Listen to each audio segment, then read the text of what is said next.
د افغانستان اسلامي امارت له بیا واکمنۍ وروسته په هیواد کې د سولې او امنیت ټینګښت خپل یو له سترو لاسته راوړنو ګڼي او د بهرني سیاست لپاره متوازن او اقتصاد محور سیاست تعریف کړی دی.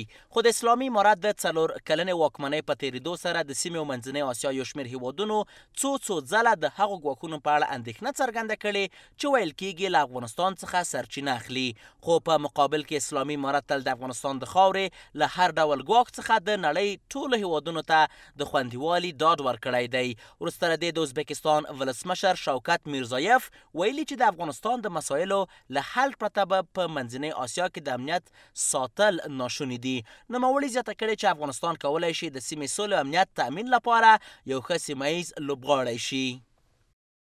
د ترانس افغان ریل پټلۍ پروژه د مرکزي او جنوبي اسیا د نښلولو لپاره یوه مهمه پروژه ده او د افغانستان د اقتصاد په بیا راژوندي کولو کې مهم رول لري. افغانستان باید د سولې او امنیت د ګډې سیمې نه بېلېدونکې برخه شي څو د منځنۍ اسیا په جنوب کې د ثبات یوه کلکه کمربند رامنځته شي.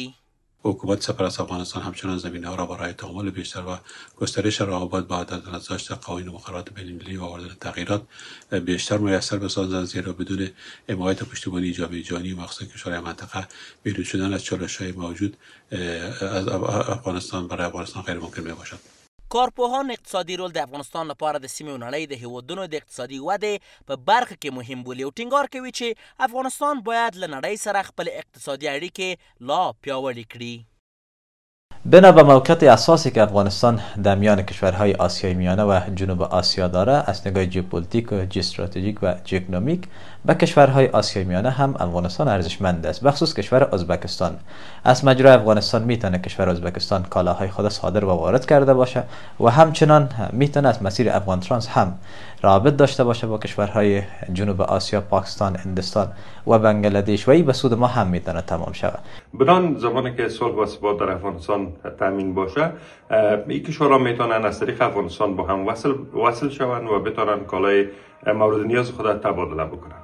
دا په داس حال کې ده چې د ازبکستان پلازمینه تاشکند ښار نن د منځنۍ اسیا د هیوادونو د مشرانو د اومې ناستې کوربه دی. تمه ده چې په دې ناسته کې پر مواردو لکه سیمه ییزو همکاریو ته وده ورکول او د ګډو پروژو پلي کولو باندې بحث وشي.